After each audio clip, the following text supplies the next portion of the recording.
Hi everybody, good evening. I hope you guys had a chance to enjoy the beautiful weather outside, and if you aren't on live tonight, I hope you're outside with your family right now. Looks like we're going to have a good day tomorrow too, so hope you guys can enjoy that. So today we're covering Module 7. We've got 2 PowerPoints to go over.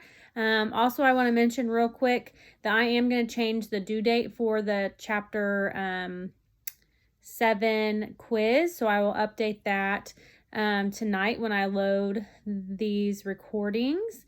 So with that, I will keep going, and I will probably do 2, maybe 3 separate recordings. So I'll stop and take a break in the Zoom and then start back up so that it's easier for me to load it in a couple of different videos like usual. So first up, we're talking about distribution strategies. So distribution channels cover all activities needed to transfer the ownerships of goods and move them from point of production to the point of consumption. So we're talking about product flow, negotiation flow, ownership flow, information, and then to promotion. So on slide 3, you have a nice little chart that kind of lays that out for you so that you can take a look at that. Channel partners. So the producer of the product, so that's the manufacturer, the farmer, the craftsman, someone who does it with their hands. The user of the product, so that's us as individuals, household, a business, maybe a government entity. And then you have the middleman, who's like the wholesale or retailer that most of us get our products from. So the functions of the different channels. So you have transactional, so buying, selling, consuming some type of risk because you've purchased that product and then you're hoping to then sell it. Then you have logistical functions such as assembly, sorting, storage, transportation. So you can think locally about like Casey's distribution, how they do so much storage there before they then distribute it out across the Midwest. And then facilitating functions, so post-purchase service and maintenance, financing, information. So think about customer service and when you guys go to process returns. Channel structure, so they can be very complex and many different ways, but the main ones that you should identify are direct channel, retail channel, wholesale channel, and then an agent channel. Then on slide 6, we have another diagram that is showing you that. So marketing channels for consumer products. So take a look at that. Supply chain versus marketing channel. The supply chain and marketing channels can be differentiated in the following ways. The supply chain is broader than marketing channels. Marketing channels are purely customer facing, and the marketing channels are part of the marketing mix. Channel management, so you need to analyze the consumer. So you need to think about who you're targeting and how they're going to buy things. So first, who are we selling our merchandise to immediately? And then who are our ultimate users and buyers? So who are you targeting the most to buy your product? In both of these cases, these questions apply. There is a need to know what the consumer needs and where they buy it, when they buy it, and why they buy it and how they buy it. Do they buy it online? Do they buy it in person? Do they buy it from somebody else, third party? How are they doing that? And then so manufacturers must also discover buying specifications for resellers.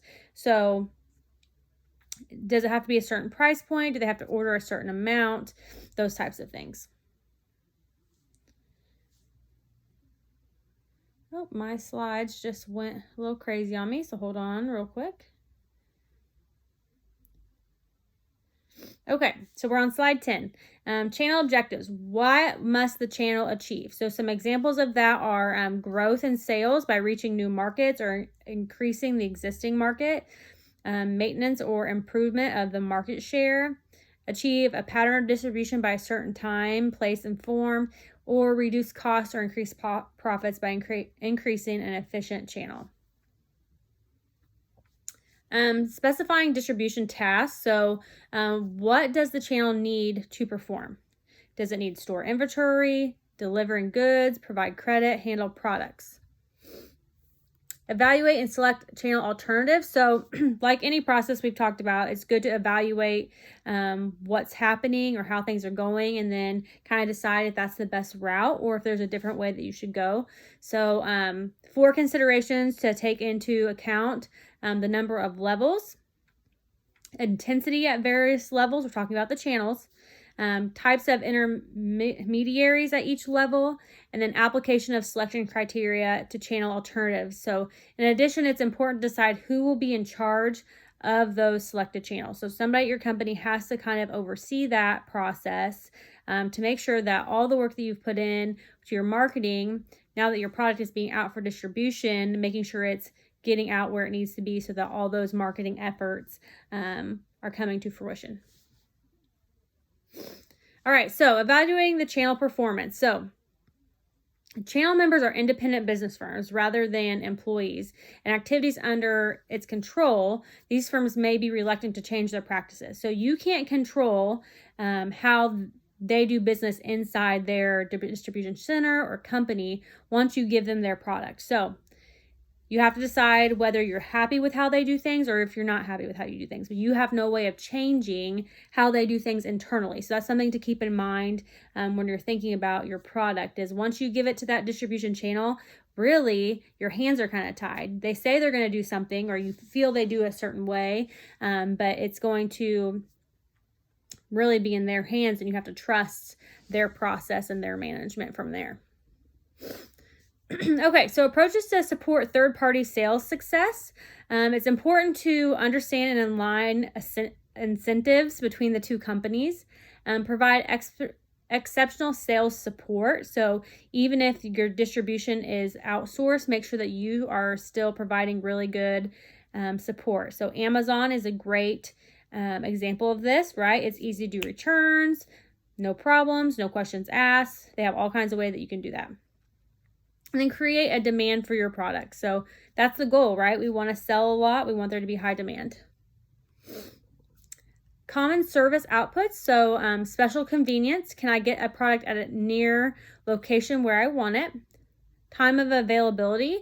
Do I need the product immediately, or am I willing to wait? Quantity. Am I willing to buy in bulk or buy multiple items? Assortment and variety. Do I have a very particular need or a flexible need? Am I looking for one or many different options? Service. Do I require assistance or support throughout the purchasing process? And information. Do I need information to make the purchase? So if we're talking retail, retail involves all activities required to market consumer goods and services to ultimate customers who are purchasing for individual or family needs. I think we're all very familiar with retail. We have online, catalog, franchise, supermarkets, malls, and shopping centers. Even though those might be kind of dying around us in larger cities, they are still booming. Chain stores, department stores, warehouse, a non-store like a vending machine, things like that.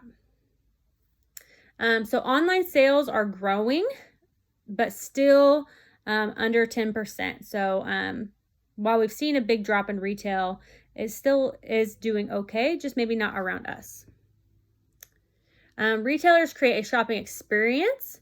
And so that is something I know I personally like to go into the store and look around, things like that. So sometimes it's more about that for people than just the convenience, but it's really individual. Okay, I'm going to stop here and take a quick break, and then we will be back with supply chain management.